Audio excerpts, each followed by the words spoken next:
सर्वांचं हार्दिक स्वागत. मी doctor JS. Ingale, अर्थशास्त्र विभाग प्रमुख, बळवंत कॉलेज, विटा, जिल्हा सांगली. मी आजच्या व्हिडिओ लेक्चरमध्ये मायक्रो इकॉनॉमिक्स मधला उत्पादन प्रमाण फलाचा नियम, the law of returns to scale स्पष्ट करणार आहे. उत्पादन प्रमाण फलाचा नियम याला प्रमाण प्रत्ययाचा नियम असं सुद्धा म्हणतात आणि दीर्घकालीन उत्पादन फलन, लॉंग रन प्रोडक्शन फंक्शन असं सुद्धा म्हणतात. हा जो the law of returns to scale आहे, उत्पादन प्रमाण फलाचा नियम, हा नियम म्हणजे उत्पादनाचा एक सिद्धांत आहे किंवा उत्पादन फलनाचा एक सिद्धांत आहे. आदान आणि प्रदान, इनपुट आणि आउटपुट यांच्यामध्ये जे संबंध असतात ते संबंध आपल्याला उत्पादनाच्या सिद्धांताद्वारे समजतात. उत्पादनाचे सिद्धांत आहेत बदलत्या प्रमाणाचा नियम, लॉ ऑफ व्हेरिएबल प्रोपोर्शन्स, की जो आपण मागच्या लेक्चरमध्ये पाहिला, आणि आणखी एक उत्पादनाचा नियम आहे, आणखी एक उत्पादनाचा सिद्धांत आहे, तो आजच्या तासाला आपण पाहणार आहोत. तो म्हणजे उत्पादन प्रमाण फलाचा नियम, the law of returns to scale. Input आणि आउटपुट किंवा उत्पादनाचे घटक आणि उत्पादन यांच्यामध्ये जे संबंध असतात ते संबंध स्पष्ट करण्यासाठी जे काही सिद्धांत आहेत उत्पादनाचे, त्यामध्ये बदलत्या प्रमाणाचा नियम हा एक आहे की जो आपण मागच्या व्हिडिओ लेक्चरमध्ये पाहिलेला आहे. आणि दुसरा एक सिद्धांत आहे, दुसरा एक नियम आहे, तो म्हणजे उत्पादन प्रमाण फलाचा नियम.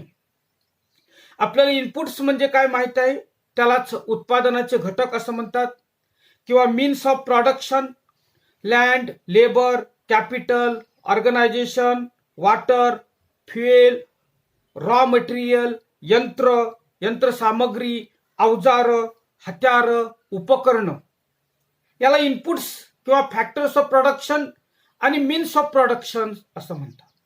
म्हणजे उत्पादनाचे घटक किंवा उत्पादनाची साधनं किंवा आदानं, इनपुट्स, यांच्या साह्यानं उत्पादक ज्याची निर्मिती करतात त्याला उत्पादन असं म्हणतात. उत्पादन म्हणजे उपयोगितेची निर्मिती, आउटपुट म्हणजे प्रदान किंवा उत्पादन. आणि अशा प्रकारे उत्पादक, producers, goods and services, produces goods and services म्हणजे उत्पादक वस्तू आणि सेवांचं उत्पादन करतात, म्हणजेच आदानांचं रूपांतर प्रदानामध्ये करतात, आदानांचं रूपांतर उत्पादनामध्ये करतात. तर अशा प्रकारे उत्पादन फलनाचे जे काही सिद्धांत आहेत ते सिद्धांत अर्थशास्त्रामध्ये अत्यंत महत्वाचे आहेत, कारण या सिद्धांताच्या द्वारे इनपुट आणि आउटपुट यांच्यामध्ये कोणते संबंध असतात ते आपल्याला समजतं. आता प्रोडक्शन फंक्शनची डेफिनेशन ही आपण मागच्या लेक्चरमध्ये बघितलेली आहे. आदान आणि प्रदान, इनपुट आणि आउटपुट, किंवा उत्पादनाचे घटक आणि उत्पादन यांच्यामध्ये जे फलनात्मक, कार्यात्मक किंवा परिमाणात्मक किंवा तांत्रिक संबंध असतात त्याला उत्पादन फलन असं म्हणतात.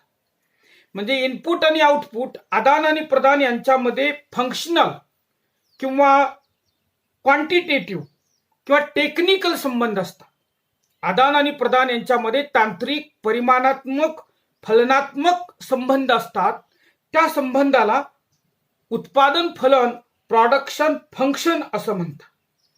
आणि आदानांच्या प्रमाणात किंवा उत्पादन घटकांच्या नगसंख्येत बदल केल्यानंतर त्याचा उत्पादनावरती जो परिणाम होतो त्याचा अभ्यास उत्पादनाच्या सिद्धांतामध्ये केला जातो. आणि अशा प्रकारे उत्पादन फलन जे आहे ते शॉर्ट रन प्रोडक्शन फंक्शन आणि लॉंग रन प्रोडक्शन फंक्शन असं दोन प्रकारे सांगितलं जातं. म्हणजे टाइम किंवा कालावधी, वेळ विचार करून उत्पादन फलनाचं वर्गीकरण शॉर्ट रन प्रोडक्शन फंक्शन आणि लॉंग रन प्रोडक्शन फंक्शन असं केलं जातं. अल्पकालीन उत्पादन फलन की आपण त्याला बदलत्या प्रमाणाचा नियम असं म्हणतात, कारण अल्प काळामध्ये काही घटक स्थिर असतात तर काही घटक बदलते असतात. आणि या सिद्धांताला आज जो आपण सिद्धांत पाहणार आहोत, उत्पादन प्रमाण फलाचा नियम किंवा प्रमाण प्रत्ययाचा नियम, the law of returns to scale, याला दीर्घकालीन उत्पादन फल असं म्हणतात, लॉंग रन प्रोडक्शन फंक्शन, कारण या सिद्धांतानं दीर्घकाळ विचारात घेतलेला आहे.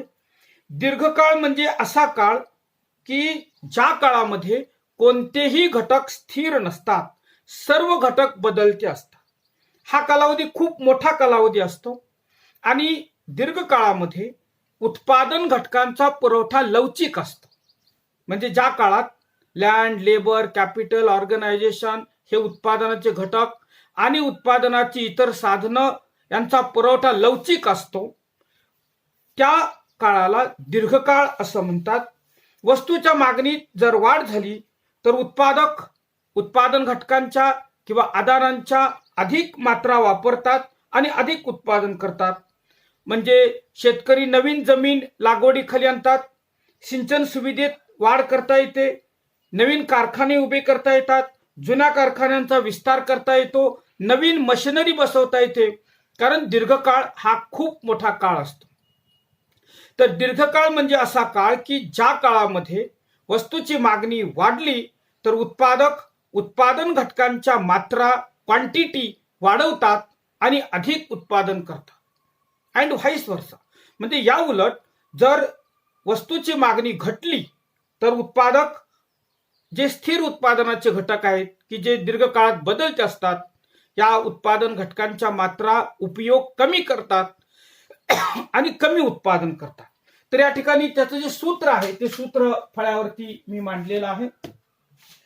Long run production function Q is equal to F of A B C D dot dot N. यामध्ये ए जो घटक आहे त्याला लँड किंवा जमीन असं म्हणतात, बी म्हणजे श्रम किंवा लेबर, सी म्हणजे कॅपिटल आणि डी म्हणजे ऑर्गनायझेशन आणि एन याचा अर्थ उत्पादन घटकातील शेवटचा घटक.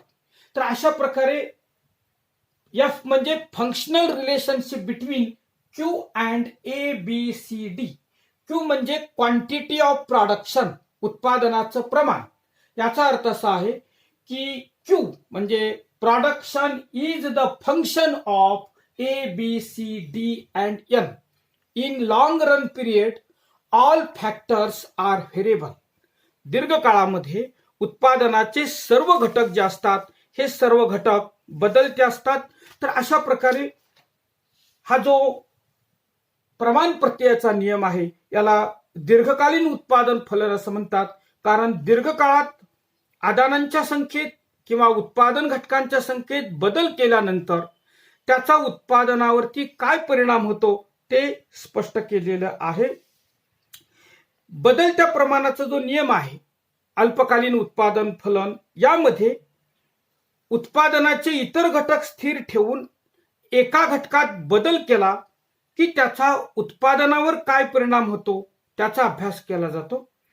आणि या सिद्धांतामध्ये म्हणजे प्रमाण प्रत्ययाच्या नियमामध्ये उत्पादनाच्या सर्व घटकात किंवा आदानांच्या नगसंख्येत सारख्याच प्रमाणात बदल केल्यानंतर त्याचा उत्पादनावरती काय परिणाम होतो ते पाहिलं जातं. म्हणजे थोडक्यात बदलत्या प्रमाणाच्या नियमात किंवा शॉर्ट रन प्रोडक्शन फंक्शन यामध्ये उत्पादनाचे इतर घटक स्थिर ठेवले जातात, लँड असेल, कॅपिटल असेल, ऑर्गनायझेशन असेल, आणि फक्त एका घटकात बदल केला जातो, लेबर. पण दीर्घकाळ हा खूप मोठा काळ असतो आणि दीर्घकाळात उत्पादनाच्या सर्व घटकात बदल करता येतो आणि म्हणून प्रमाण प्रत्ययाच्या नियमामध्ये उत्पादनाच्या सर्व घटकात सारख्याच प्रमाणात बदल केला जातो, वाढ किंवा घट केली जाते आणि त्याचे उत्पादनावरती काय परिणाम होतात त्याचा अभ्यास केला जातो.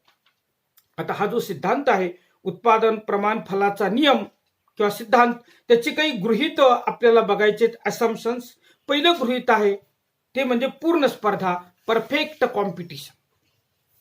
देशात किंवा अर्थव्यवस्थेत पूर्ण स्पर्धा असते असं गृहीत धरून या सिद्धांताची मांडणी केलेली आहे.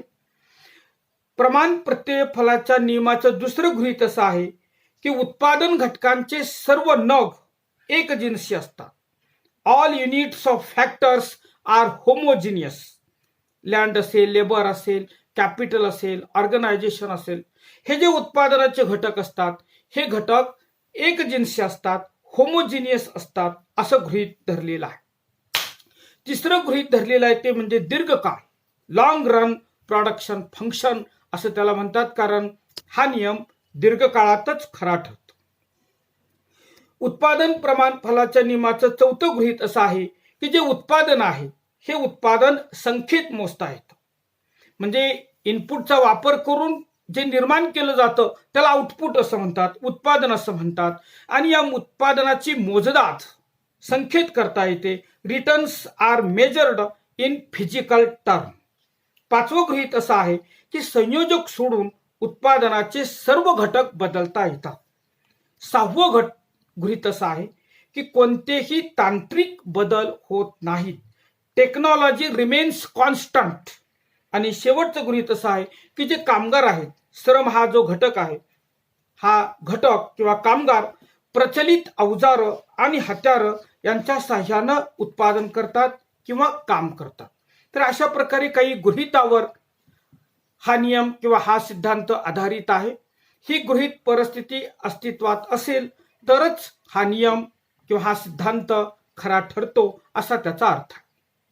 हा जो नियम आहे, उत्पादन प्रमाण फलाचा नियम किंवा प्रमाण प्रत्ययाचा नियम, the law of returns to scale, या सिद्धांताची किंवा नियमाची सेंट्रल आयडिया, मध्यवर्ती कल्पना थोडक्यात अशी आहे. दीर्घकाळामध्ये उत्पादनाच्या सर्व घटकात किंवा आदानांच्या सर्व नगसंख्येत सारख्याच प्रमाणात वाढ केल्यानंतर सुरुवातीला सीमांत उत्पादनात वाढ होते, त्यानंतर सीमांत उत्पादन स्थिर राहतं आणि नंतर सीमांत उत्पादन घटत जातं. ही या सिद्धांताची मध्यवर्ती कल्पना आहे. ही सेंट्रल आयडिया मी पुन्हा एकदा सांगतो. ही सेंट्रल आयडिया आपल्याला कोष्टकाच्या आणि आकृतीच्या सहाय्यानं प्रूव्ह करायची आहे, सिद्ध करायची आहे, स्पष्ट करायची. दीर्घकाळामध्ये उत्पादनाच्या सर्व घटकात सारख्याच प्रमाणात वाढ केली असता सुरुवातीला सीमांत उत्पादनात वाढ होते, त्यानंतर सीमांत उत्पादन काही काळ स्थिर राहतं आणि नंतर सीमांत उत्पादन घटत जातं. ही या सिद्धांताची मध्यवर्ती कल्पना आहे. हा जो सिद्धांत आहे त्याच्या 3 अवस्था आहेत. 3 phases of returns to scale. पहिलं the law of increasing returns. दुसरी अवस्था आहे the law of constant returns. आणि तिसरी अवस्था आहे the law of decreasing returns. तर आपण हा जो सिद्धांत आहे हा सिद्धांत एका तक्त्याच्या सहाय्यानं स्पष्ट करूया. या ठिकाणी मी प्रमाण प्रत्ययाचा नियम एका कोष्टकाच्या सहाय्यानं स्पष्ट करतो आहे. समजा एक शेतकरी आहे आणि तो श्रमिकांच्या सहाय्यानं शेतीतील उत्पादन घेतो आहे. समजा तो तांदळाचं उत्पादन घेतो आहे असं गृहीत धरूया. हा उत्पादन घटकांचा समूह क्रमांक आहे. हा जो दुसरा कॉलम आहे तो श्रम किंवा मजुरांची संख्या आहे. तिसरा कॉलम जमीन एकरामध्ये घेतलेली आहे. चौथा कॉलम एकूण उत्पादन क्विंटल मध्ये दर्शवलेला आहे. सीमांत उत्पादन क्विंटल मध्ये दर्शवलेला आहे. आपण बघूया उत्पादन घटकांचा समूह क्रमांक 1. त्यामध्ये एक मजूर अधिक 2 एकर जमीन, एक मजूर अधिक 2 एकर जमीन मिळून एकूण उत्पादन 15 क्विंटल इतकं आहे. म्हणजे उत्पादन घटकांचा समूह क्रमांक 1 शेतीत किती उत्पादन करतो? 15 क्विंटल. यामध्ये जमीन किती आहे? 2 एकर आणि श्रमिक आहेत 1. आणि अशा प्रकारे सीमांत उत्पादन 15 क्विंटल इतकं आहे. याचं कारण असं की जोपर्यंत दुसरा मजूर किंवा दुसरा उत्पादन घटक कामास घेतला जात नाही तोपर्यंत पहिला घटक हा सीमांत, शेवटचा घटक तर सीमांत उत्पादन आहे 15 क्विंटल. आता समजा शेतकऱ्यानं श्रम आणि जमीन हे जे उत्पादनाचे घटक आहेत किंवा ही जी आदानं आहेत किंवा ही जी उत्पादनाची साधनं आहेत यामध्ये सारख्याच प्रमाणात वाढ केली तर त्याचा उत्पादनावरती काय परिणाम होतो ते आपण बघूया. समजा आता हा उत्पादन घटकांचा समूह क्रमांक 2 आहे. आणखी एका श्रमिकाची नेमणूक केली, त्यानंतर जमिनीच्या प्रमाणात सारखीच वाढ केली, 2 एकर वरून 4 एकर, मजूर एका मजुरावरून 2 मजुरांची नेमणूक केली आणि 2 एकर जमीन आहे. आता 4 एकर जमिनीत 2 श्रमिक, एकूण उत्पादन आहे 35 क्विंटल आणि सीमांत उत्पादन आहे 20 क्विंटल. सीमांत उत्पादन म्हणजे उत्पादन घटकांच्या दुसऱ्या समूहाचं उत्पादन, म्हणजे दुसऱ्या श्रमिकानं किंवा जमिनीचं जे क्षेत्रफळ वाढवलेलं आणखी 2 एकर यांनी मिळून एकूण उत्पादनात किती भर टाकली तर 20 क्विंटल. त्याला सीमांत उत्पादन 20 क्विंटल असं म्हणतात. आता समजा शेतकऱ्यानं आणखी एका श्रमिकाची नेमणूक केली आणि जमिनीचं क्षेत्रफळ सुद्धा त्याच प्रमाणात वाढवलं 6 एकर. तर 3 श्रमिक 6 एकर जमिनीत 60 क्विंटलचं उत्पादन करतात, म्हणून एकूण उत्पादन बरोबर 60 क्विंटल आणि सीमांत उत्पादन आहे ते 60 क्विंटल वजा 35 क्विंटल बरोबर 25 क्विंटल एवढं सीमांत उत्पादन आहे. तर या ठिकाणी परत एकदा समजा शेतकऱ्यानं आणखी 4थ्या श्रमिकाची नेमणूक केली, जमिनीचं क्षेत्रफळ 2च्या पटीत वाढवलं 8 एकर जमीन. तर 8 एकर जमिनीमध्ये 4 श्रमिक 90 क्विंटलचं उत्पादन करतात आणि सीमांत उत्पादन 30 क्विंटल इतकं आहे.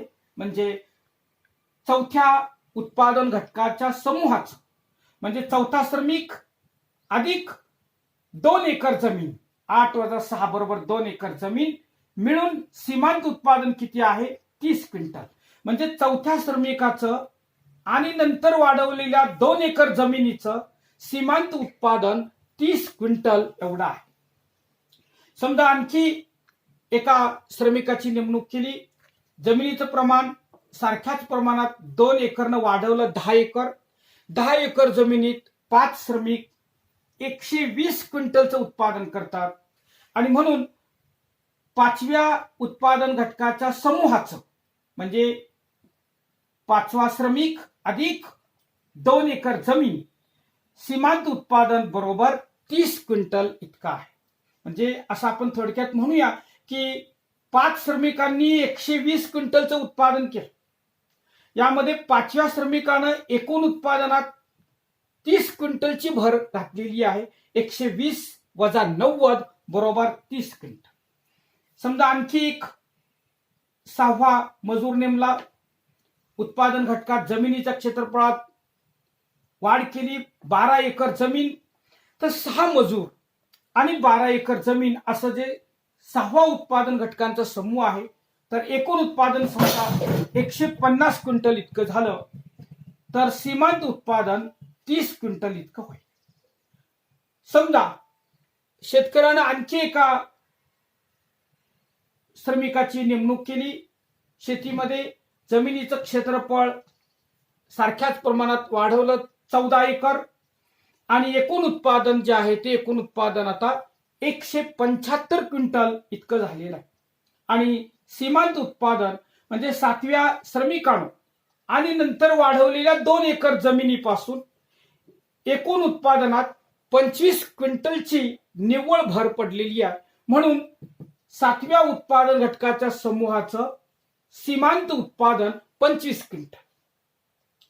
आता आणखी एक 8व्या श्रमिकाची नेमणूक केली, जमिनीचं क्षेत्रफळ वाढवलं, 16 एकर जमिनीत 8 मजूर 195 क्विंटलचं उत्पादन करतात आणि सीमांत उत्पादन आहे 20 क्विंटल.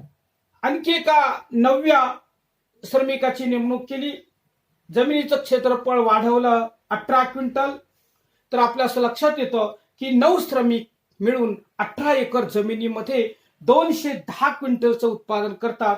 आणि 9व्या उत्पादन घटकाच्या समूहाचं म्हणजे 9वा श्रमिक अधिक 2 एकर जमीन सीमांत उत्पादन आहे 15 क्विंटल.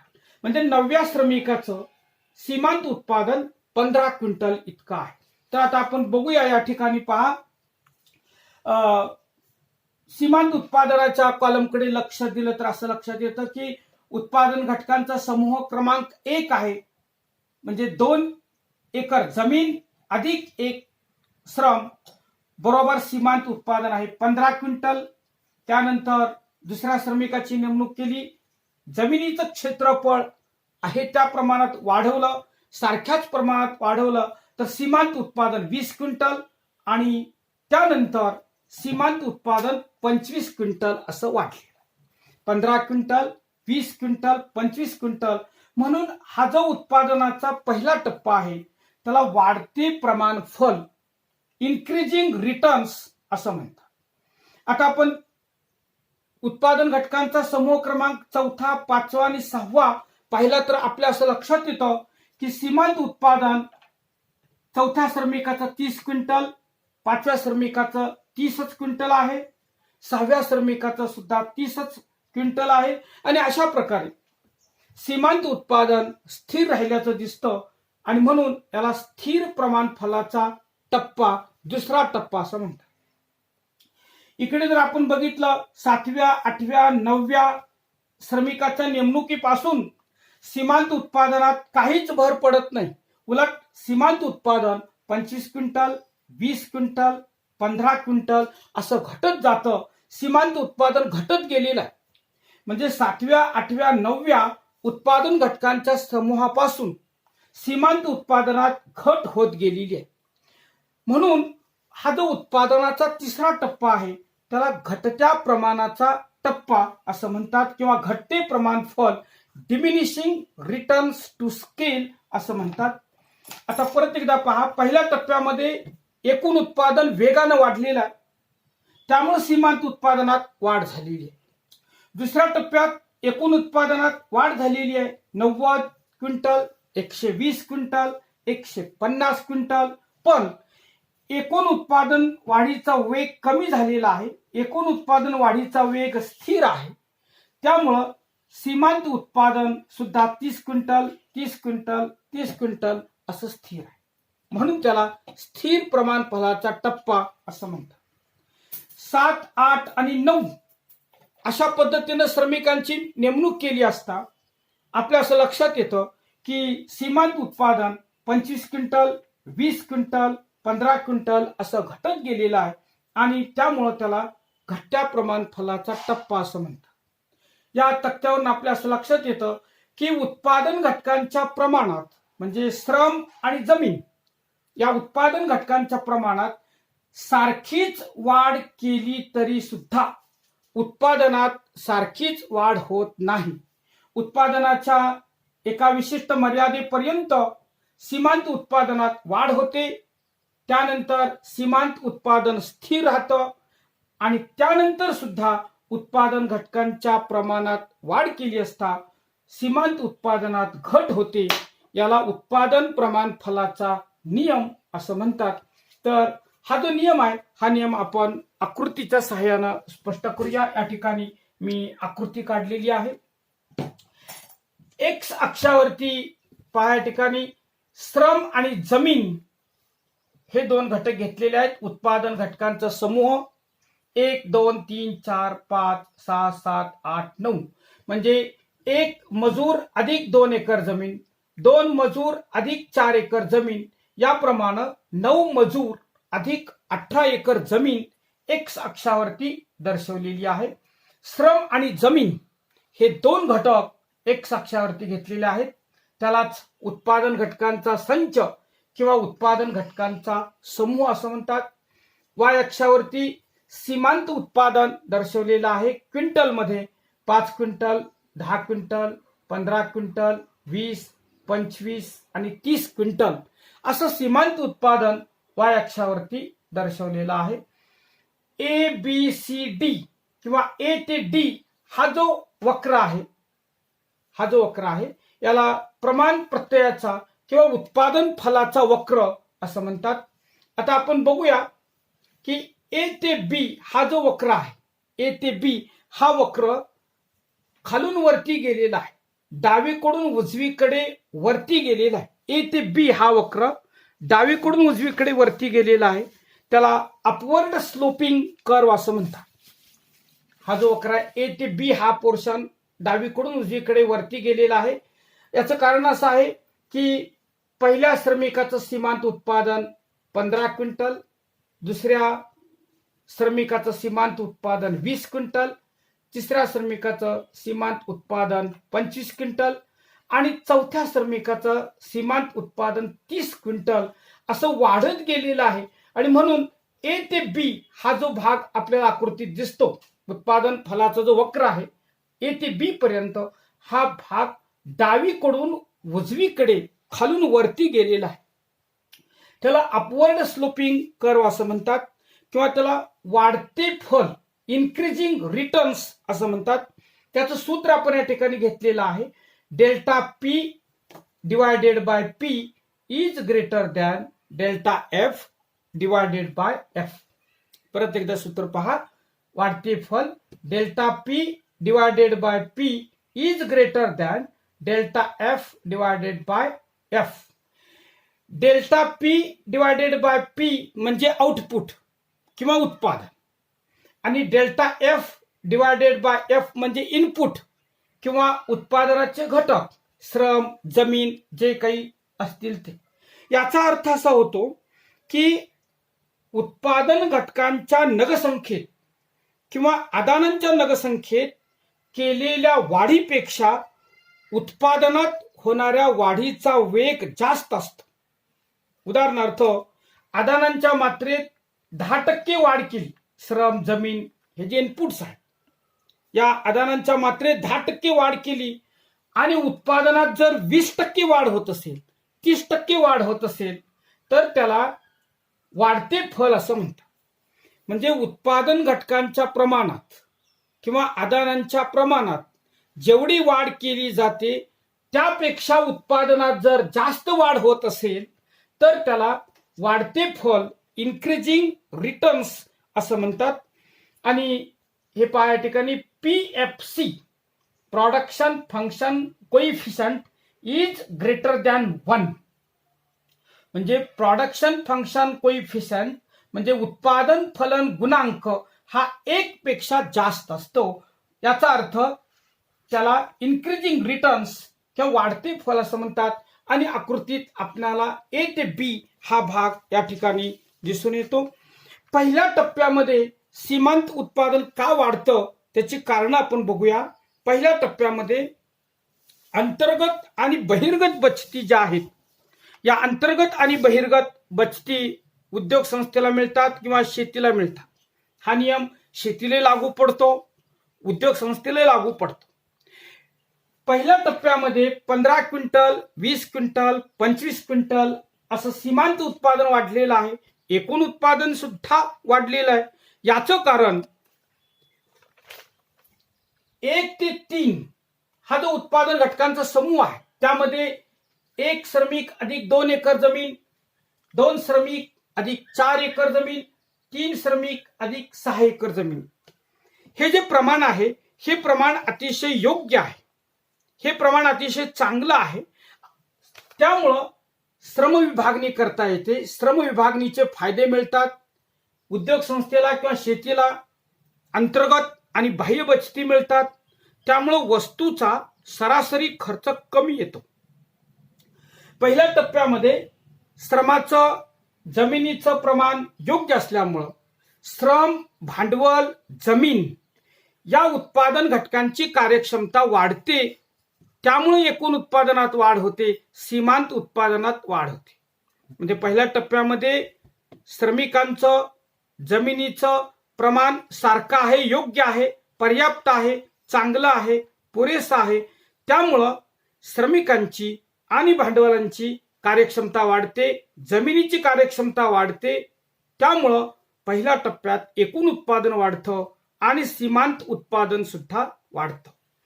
त्याचबरोबर या ठिकाणी हा जो संयोजक घटक आहे, या संयोजकाला भूमी, श्रम, भांडवल या उत्पादन घटकांचं, कच्च्या मालाचं योग्य नियोजन करता येतं, चांगलं संयोजन करता येतं, त्यामुळे उत्पादनात वाढ होते.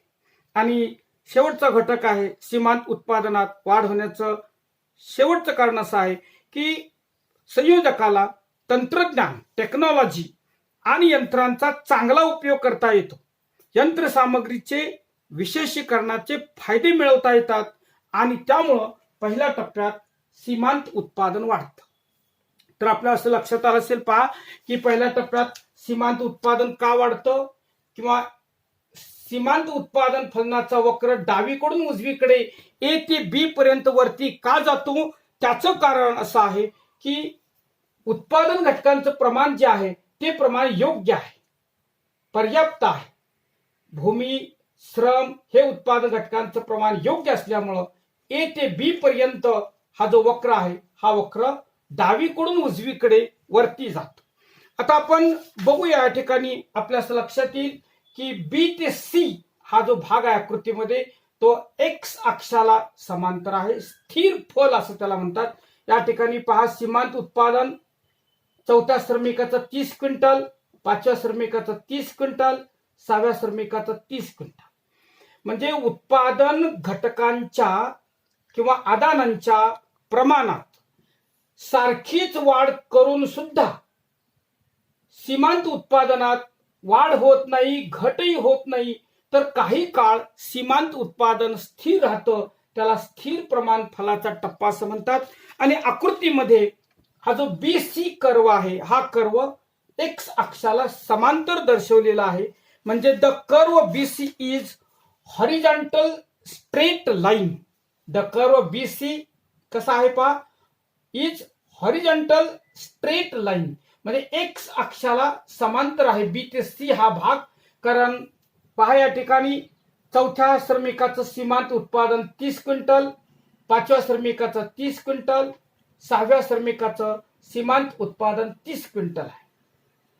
आणि म्हणून सीमांत उत्पादन वाढत नसल्यामुळं चौथ्या, पाचव्या, सहाव्या श्रमिकाचं किंवा उत्पादन घटकांच्या समूहाचं सीमांत उत्पादन वाढत नसल्यामुळं या ठिकाणी बी ते सी हा जो भाग आहे हा भाग आकृतीमध्ये एक्स अक्षाला समांतर दिसतो. त्याचं सूत्र पहा, delta P divided by P is equal to delta F divided by F. या ठिकाणी मगाशी मी तुम्हाला सांगितलं की delta P divided by P म्हणजे आउटपुट आणि delta F divided by F म्हणजे इनपुट किंवा फॅक्टर्स ऑफ प्रोडक्शन. म्हणजे याचा अर्थ असा आहे की आदानांच्या संख्येत जेवढी वाढ केली जाते तेवढीच उत्पादनात वाढ होते, म्हणून त्याला स्थिर प्रमाण फल असं म्हणतात. म्हणजे आदानांच्या संख्येत किंवा उत्पादन घटकांच्या मात्रेत 10% वाढ केली आणि उत्पादनात सुद्धा 10% वाढ झाली तर याचा अर्थ स्थिर प्रमाण फल असा होतो. या ठिकाणी PFC इज इक्वल टू 1 म्हणजे production function coefficient is equal to 1. उत्पादन फलन सहसंबंध किंवा गुणांक किती आहे, 1 इतका आहे. तर अशा प्रकारे आदानांच्या संख्येत किंवा आदानांच्या प्रमाणात किंवा उत्पादन घटकांच्या प्रमाणात जेवढी वाढ केली जाते तेवढीच उत्पादनात वाढ होते, म्हणून त्याला काय म्हणतात, स्थिर प्रमाण फल असं म्हणतात. आता पहा आकृतीमध्ये सी ते डी हा जो भाग आहे, सी ते डी हा भाग डावीकडून उजवीकडे खाली उतरत आलेला आहे. The curve C D is downward sloping curve. उत्पादन प्रमाण फलाचा हा जो वक्र आहे हा वक्र सी ते डी हा वक्र डावीकडून उजवीकडे एक्स अक्षाच्या दिशेनं खाली उतरलेला आहे. याचं कारण असं आहे की 7व्या श्रमिकाचं सीमांत उत्पादन 25 क्विंटल, 8व्या श्रमिकाचं सीमांत उत्पादन 20 क्विंटल, 9व्या श्रमिकाचं सीमांत उत्पादन 15 क्विंटल. तर अशा प्रकारे उत्पादन घटकांच्या प्रमाणात सारखीच वाढ केल्यानंतर सुद्धा सीमांत उत्पादनात वाढ होण्याऐवजी घट होत जाते. 25 क्विंटल, 20 क्विंटल, 15 क्विंटल. आणि म्हणून हा उत्पादन प्रमाण फलाचा जो वक्र आहे AD, हा उत्पादन प्रमाण फलाचा वक्र C पासून एक्स अक्षाच्या दिशेनं खाली येतो आणि त्याला असं म्हणतात डाऊनवर्ड स्लोपिंग कर्व. वरून खाली हा वक्र येतो, डावीकडून उजवीकडे C ते D, कारण सीमांत उत्पादनात घट होते. आता या ठिकाणी बघूया आपण घटत्या प्रमाण फलाचं जे सूत्र आहे ते सूत्र असं आहे, delta P divided by P is less than delta F divided by F. Delta P divided by P is less than delta F divided by F. म्हणजे आदानांच्या संख्येत किंवा उत्पादन घटकांच्या प्रमाणात 10% वाढ केली आणि जर उत्पादनात त्यापेक्षा कमी 5% वाढ झाली असेल तर त्याला घटते प्रमाण फल असं म्हणतात. म्हणजे आदानांच्या संख्येत किंवा उत्पादन घटकांच्या प्रमाणात जेवढी वाढ केली जाते त्यापेक्षा उत्पादनात जर कमी वाढ होत असेल तर त्याला घटते प्रमाण फल असं म्हणतात. आणि आकृतीमध्ये C ते D हा भाग आपल्याला घटते प्रमाण फल दर्शवतो. आणि production function coefficient is less than 1 means diminishing returns, घटते प्रमाण फल. तर अशा प्रकारे सीमांत उत्पादन जे घटत जातं तिसऱ्या टप्प्यामध्ये त्याची काही कारण आपण या ठिकाणी बघूया. सीमांत उत्पादन का घटलेलं आहे, तर पहिलं कारण त्याचं असं आहे की उत्पादन घटकांच्या ज्या मात्रा आहेत, उत्पादन घटकांचं जे प्रमाण आहे त्या प्रमाणात गरजेपेक्षा किंवा आवश्यकतेपेक्षा जास्त वाढ झाली. त्यामुळं अंतर्गत बचती कमी मिळतात, तोटे जास्त होतात, त्यामुळे उत्पादनाचा खर्च वाढतो. तर या ठिकाणी आपण बघूया तिसऱ्या टप्प्यामध्ये 7वा उत्पादन घटकांचा समूह आहे. आपल्या असं लक्षात येतं की 25 क्विंटल, 20 क्विंटल आणि 15 क्विंटल असं सीमांत उत्पादन घटलेलं आहे.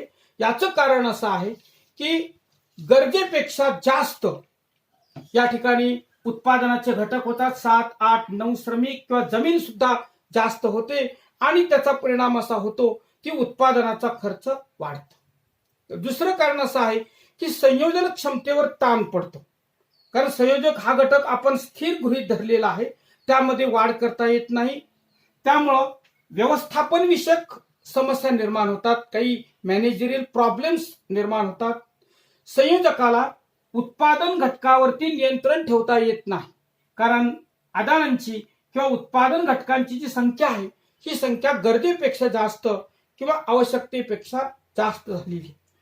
पुढचं कारण असं आहे की उत्पादन घटकांच्या किमती दीर्घकाळात वाढतात, खंड, वेतन, व्याज यांच्या किमती वाढतात आणि त्यामुळे उत्पादनाचा खर्च वाढतो. श्रम आणि जमीन या उत्पादन घटकांच्या मात्रेत मर्यादेपेक्षा विशिष्ट प्रमाणापेक्षा जास्त वाढ केली तर बाजार विषयक, वाहतूक विषयक अडचणी निर्माण होतात. संयोजकाला या सर्व उत्पादन घटकावरती देखरेख करता येत नाही, उत्पादन घटकांचं सुयोग्य नियोजन करता येत नाही, उत्पादन घटकांचं व्यवस्थापन करता येत नाही, कच्च्या मालाची नासधूस होते, कामगारांच्या वरती नीट देखरेख करता येत नाही, कामगारांची संख्या, जमिनीचं प्रमाण मर्यादेपेक्षा जास्त झाल्यामुळं आपल्या असं लक्षात येतं की सीमांत उत्पादन कमी होतं, म्हणजे मजुरांची किंवा जमिनीची सीमांत उत्पादकता घटत जाते. तर अशा प्रकारे आपण बघितलं की पहिल्या टप्प्यामध्ये आपल्याला A ते B पर्यंत वाढत्या फलाचा अनुभव येतो, इन्क्रीजिंग रिटर्न्स.